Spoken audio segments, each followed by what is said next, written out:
friends, today I am making veg Hyderabadi or Haryali Handi as it is known as in the restaurants, which is vegetables cooked in spicy green gravy. So let us see the detailed recipe for this. To start with, I have boiled 1 cup of water in a pan.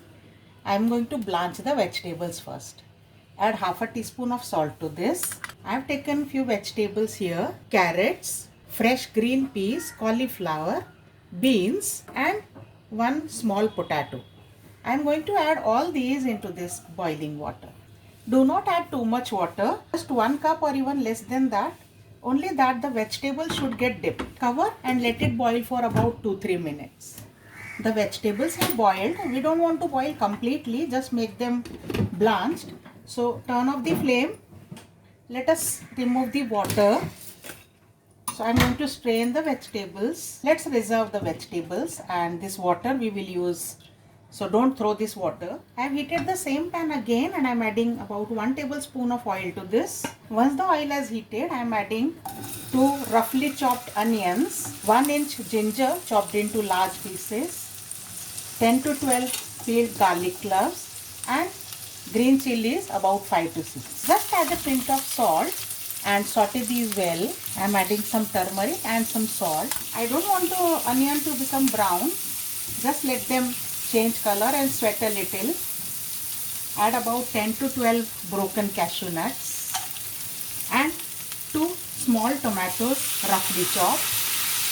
Let us cook these also here. Cover and cook for 1 minute so that tomatoes get cooked.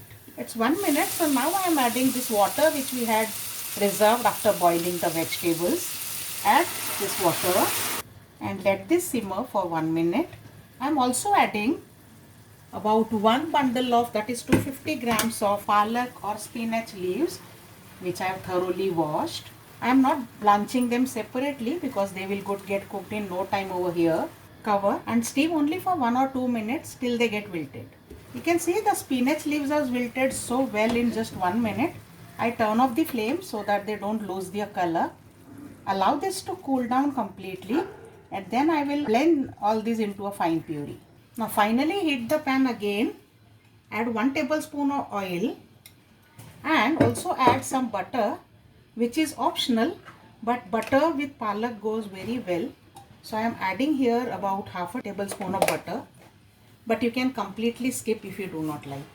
Once the butter starts melting, I am adding half a teaspoon of cumin seeds or jeera, 1 bay leaf, 2 red chilies, whole red chilies broken into 2 pieces, some green cardamoms, a cinnamon stick and few cloves, about 4 or 5 cloves. All these, let's saute them a bit. As soon as the masala start emitting nice flavor, I am adding half capsicum cut into cubes. Now at this stage, if you like, you can also add some mushrooms or colored bell peppers, red and yellow. Once they are lightly sauteed, I am adding the blanched vegetables now and saute these well. The vegetables are sauteed well for about 2 minutes. So now I am adding the puree of spinach and the tomato onion which we had prepared. Now at this stage, I am adding some more water after washing the mixie jar because there was a lot of puree in it. Mix it well. Let's adjust seasoning. So I am adding half a teaspoon of salt more, half a teaspoon of powdered black pepper. Give it a good mix. And once this starts simmering, I am adding 1/4 cup of milk, or you can use fresh cream, 1 tablespoon of it. Let it simmer. This is done now. I am adding half a teaspoon of garam masala powder and cubed paneer pieces, about 200 grams of it. Do not cook much with paneer. Just mix and turn the flame off. The sabzi is now ready. The veg Hyderabadi or vegetable in green gravy or Haryali Handi is ready now. Enjoy this with any Indian bread, puri or parathas or jeera rice. See you with more recipes. Bye bye.